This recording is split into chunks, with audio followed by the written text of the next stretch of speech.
Alors, ce qui va être intéressant dans cette vidéo, c'est que je vais vous montrer comment on peut utiliser en fait un simple stabilo pour arriver à réaliser en fait ce type de dessin. Donc, on va voir comment utiliser l'outil. On va voir, je vais vous présenter en fait ce que j'ai pu réaliser, et puis en fait vers la fin de la vidéo, on va travailler ensemble sur quelques petits croquis pour vous montrer l'outil.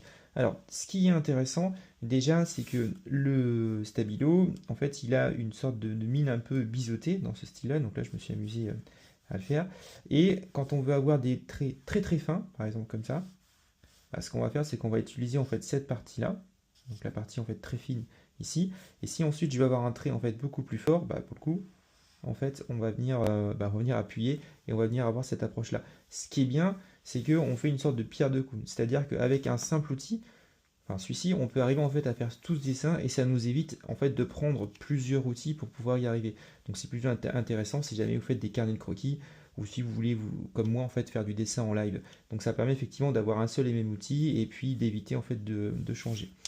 Ça permet de faire quoi en fait? Donc moi je me suis amusé à faire des dessins en visage un petit peu en tribal.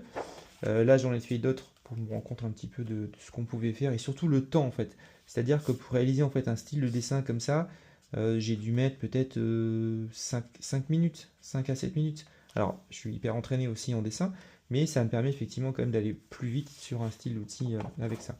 Ici je m'étais amusé à croquer en fait juste avec des petites lignes comme ça, un petit chien en fait qui dort. Et après j'avais fait quelques petits tests en fait, donc je vous encourage d'ailleurs à faire pas mal de petits croquis comme ça. On verra tout à l'heure comment on peut faire un dessin ensemble. Et ce qui va être bien, effectivement, ça va être le fait de jouer sur ces contrastes et d'avoir à la fois un trait très fin pour dessiner, par exemple, ce trait-là, et ensuite de venir appuyer pour avoir différents traits. Alors, un point important, ça va être de savoir comment on l'utilise. Alors moi, quand par exemple je veux faire un trait fin, alors je l'ai montré dans d'autres vidéos, mais généralement j'essaie de décoller un petit peu la main, je pose des fois le petit doigt ici pour avoir un repère, et puis je vais m'amuser à m'entraîner à tracer en fait une ligne assez fine, comme ça. Alors ce qu'il faut voir avec le stabilo, quand on essaie de faire d'un coup, donc d'un coup ça veut dire qu'on ne met pas de crayonné et on dessine directement avec son crayon. Moi j'ai pour habitude, alors quand j'utilise le bic par exemple, je vais assez vite pour mettre en fait un crayonné puis après redessiner derrière. Mais c'est vrai qu'avec cet outil là, j'ai tendance vraiment à dessiner tout doucement. Voilà, vraiment prendre mon temps, dessiner tout doucement et puis essayer de faire des belles lignes et surtout qu'elles soient la plus juste possible. Donc encore une fois, on en revient. Par exemple, si je veux faire, je sais pas moi, je vais refaire cette forme-là. Donc là, je vais tracer une ligne. Ensuite, je vais tourner mon crayon et en fait, je vais venir poser ici. Ce qui va être intéressant, c'est effectivement de l'avoir d'une certaine manière. On est là, je le tourne, hop, je le mets ici. Et ici, je vais me mettre sur la tranche et je vais faire cette ligne-là. Ce qu'on peut faire aussi pour éviter en fait de tourner le crayon, on va le voir là dans un instant avec un petit croquis, c'est qu'aussi on peut s'amuser en fait à tourner la feuille. Donc on peut tourner la feuille comme ça pour essayer d'avoir le bon angle et surtout le bon trait. Parce que quand on réalise en fait un trait, quand je vais aller en fait d'ici à ici, je me dis ok, j'y vais, il faut que mon trait soit le plus droit possible. Alors comment j'y vais? Est-ce que j'y vais comme ça? Est-ce que j'y vais comme ça? Est-ce que j'y vais comme ça? Etc. Donc ça va dépendre de la façon dont on est le plus à l'aise. Par exemple, moi, si je vais aller d'ici à ici, je pense que je vais aller de ce point-là à là, je vais positionner en fait mon crayon ici, je vais visualiser mon point d'arrivée et je vais faire ma ligne. Pour le coup, je me suis pas arrêté, moi c'est pas très grave. Ici, hop. Donc, un autre élément aussi intéressant, c'est qu'on peut légèrement estomper, voilà, comme ça. Donc par exemple, si... alors, il faut aller vite, hein, parce que c'est vrai que cette encre sèche relativement vite. Mais après, par exemple, dans mon visage, j'aurais pu m'amuser si par exemple je rajoute un trait ici, hop, et je viens un peu estomper. Voilà. Donc c'est plutôt pas mal. Encore une fois, ça évite de prendre un pinceau, et puis ça évite d'aller chercher, de prendre un autre outil en fait pour faire quelque chose qu'on peut faire directement là. Alors pour le coup, on se salit un peu les mains, mais bon, c'est pas forcément très grave. Ce qu'on va faire, c'est que on va réaliser quelques petits croquis. Donc par exemple, ici, je vais m'amuser à faire un petit couteau. Donc pour faire un couteau, vous avez vu déjà, j'ai tourné un peu mon stabilo pour aller chercher effectivement l'angle. Donc je vais me servir déjà d'un trait fin. Donc là, je positionne en fait une ligne. Je mets mon point. Je me dis que ça va là. Donc là, pareil, je change la position de ma main.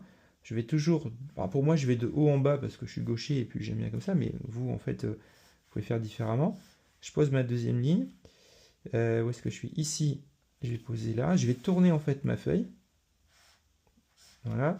Et là, comme c'est la lame de mon couteau et que la lame est censée être beaucoup plus fine, ce que je vais faire, c'est que je vais essayer d'avoir un trait beaucoup plus léger. Voilà. Par exemple, là, je peux avoir un exemple d'une lame en fait de mon couteau. Je vais faire le manche. Donc le manche, je pose là. Moi, j'aime bien poser en fait des points. Par exemple, je vais ici.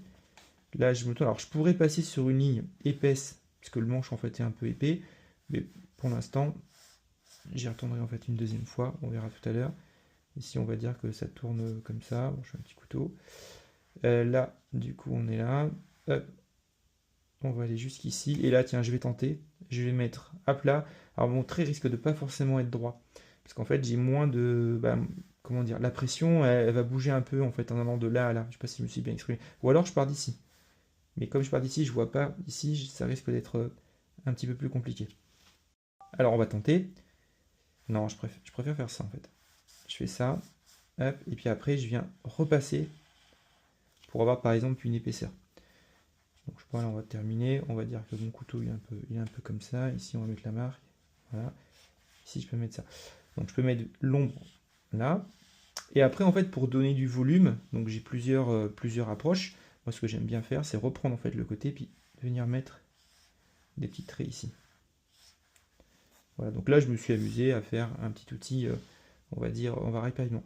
On va en faire un deuxième, donc là je reprends ma feuille, je me repositionne avec mes points. Alors ici, je vais de là à là, je trace quelque chose d'assez léger pour marquer. Je vais faire mon manche de couteau, je vais aller là jusqu'en bas. Alors moi, j'aime bien quand les traits dépassent un peu, en fait, au final, ça donne un petit style. Ici, je mets mon point, je relie. Ok, donc là, on va dire que ça va ici. Donc ça va être un couteau, en fait, plié. Hop, là, je mets mes points. Et ensuite, je vais venir mettre une lame pliée ici. Donc là, je vais là et je m'arrête là. Vous voyez cette histoire de points? C'est intéressant parce qu'après ça permet de relier. Hop, et après je vais ici. Donc là on va dire j'ai fait plus ou moins mon couteau. Et puis bah, du coup je peux prendre en fait ma pointe en fait beaucoup plus épaisse. Et puis là je vais venir tracer. Alors je fais glisser ma main. Quand on fait ça, il faut éviter que sa manche de son manteau vienne, ou de son pull, vienne accrocher en fait la feuille. Parce que si ça accroche, bah du coup en fait ça va bouger et ça va pas faire top. Hop. Voilà. Un autre point qui est important, si je veux faire par exemple du remplissage, ce qui est bien, c'est par exemple, je tourne ma feuille et moi j'aime bien faire des données comme ça en fait. Je trouve que c'est sympa en fait. Voilà. Alors là je fais un petit effet.